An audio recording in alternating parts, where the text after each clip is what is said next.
Have you been wondering about ways to help your child read or ways to help your child read better? Stick around. Today I'm going to share with you some ideas about nonsense words. We're going to talk about what they are and how they help.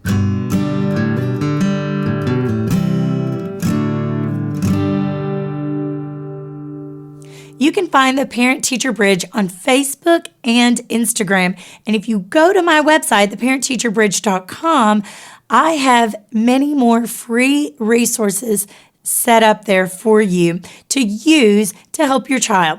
So today I'm going to share with you some examples of nonsense words and why they are so important.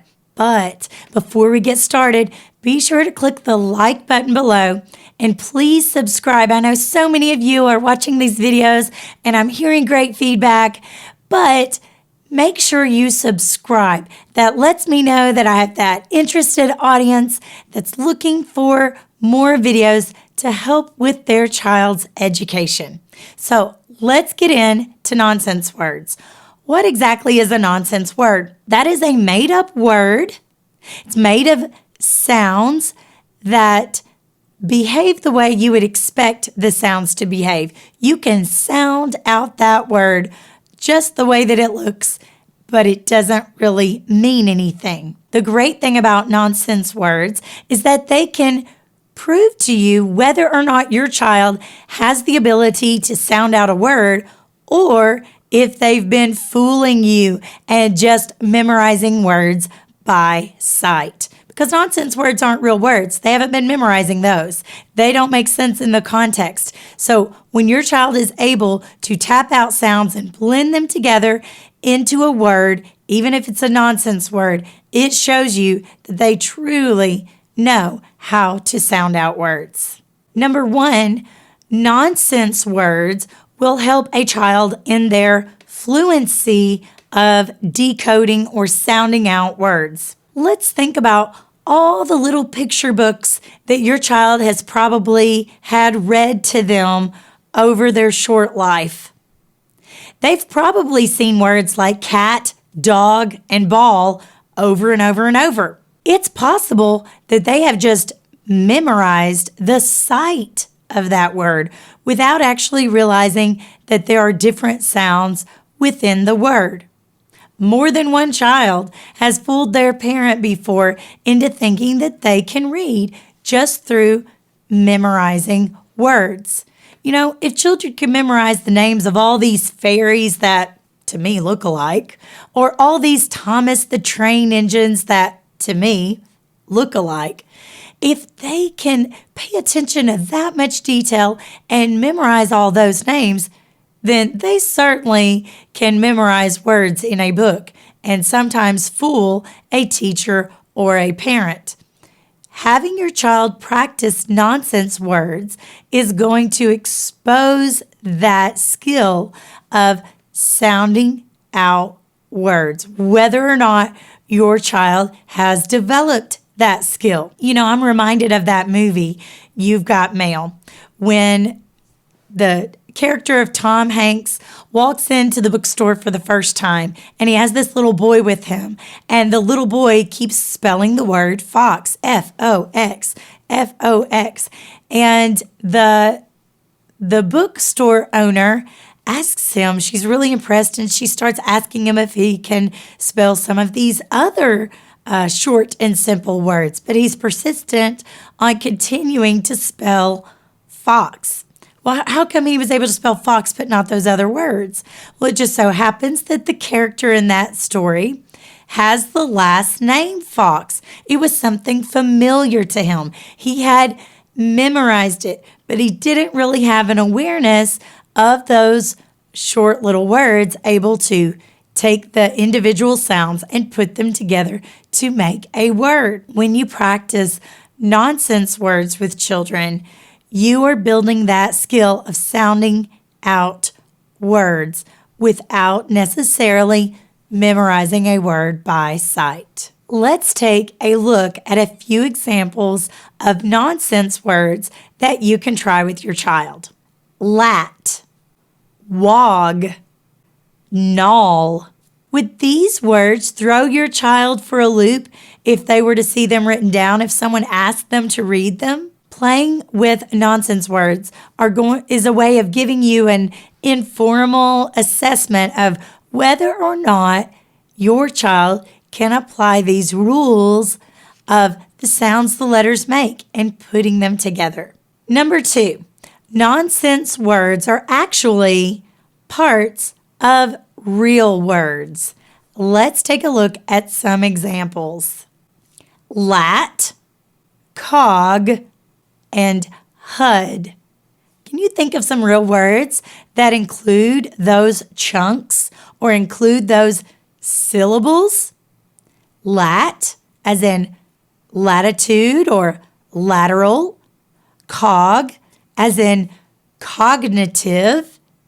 And HUD, maybe you thought of huddle. If your child is able to read nonsense words, it's going to help them see smaller chunks inside of larger words and be able to break those words down and then put them back together. These segments of words, such as lat, cog, or HUD, are actually a type of syllable called closed syllable, where the vowel is in the middle, or the vowel has a consonant that comes right after it, and it doesn't allow the vowel to say its name. The vowel must be short, as a rule, in closed syllables. When your child starts to read multi-syllable words, there will be syllables or chunks of letters in those longer words that are closed syllables. Now, not all syllables are closed. There is something called an open syllable. Let's think about a word like he. There is no consonant coming after the letter E.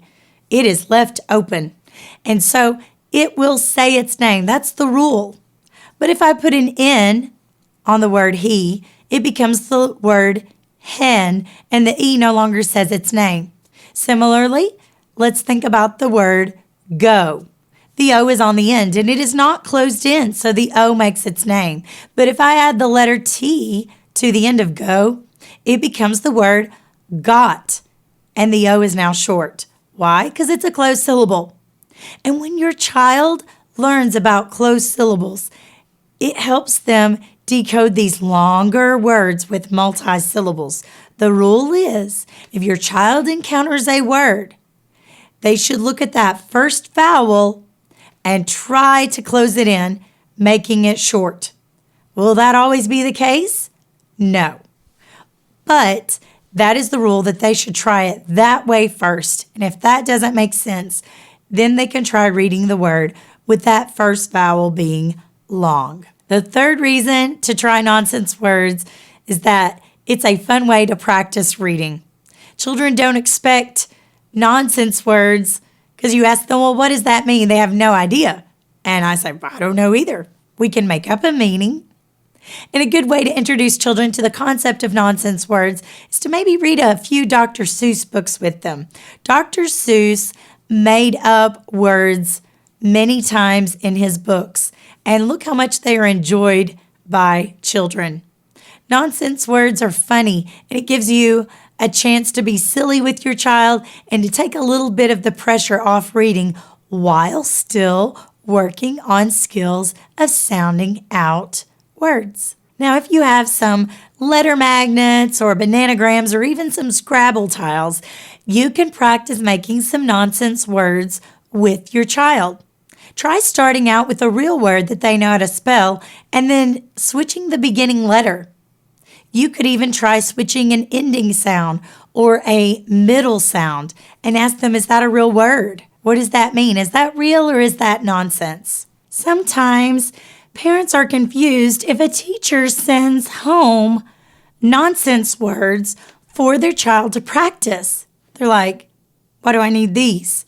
These aren't even real words. My child does not need to learn words that are fake. But if you understand the reasoning behind practicing nonsense words, and if you understand that if a child is able to read that nonsense word, that chunk of letters, it will help them read longer words later on, because I can pull out a syllable of any random word that's longer, and it would probably not be able to stand on its own. It would probably be considered a nonsense word. Now, if you would like to have your child experiment with some nonsense words, I'm going to include a free PDF. Just check the description below. You can also go to theparentteacherbridge.com/nonsense words, where you can find several lists of nonsense words to allow your child to spell or even just to read and be able to decode and see, can they really sound out these words? You can find the Parent Teacher Bridge on Facebook and Instagram, and you can also find more free resources on my website, theparentteacherbridge.com. I hope this helps you, parents. If you would like, share with a friend, and don't forget to click that subscribe button below. Remember, you are your child's most influential teacher.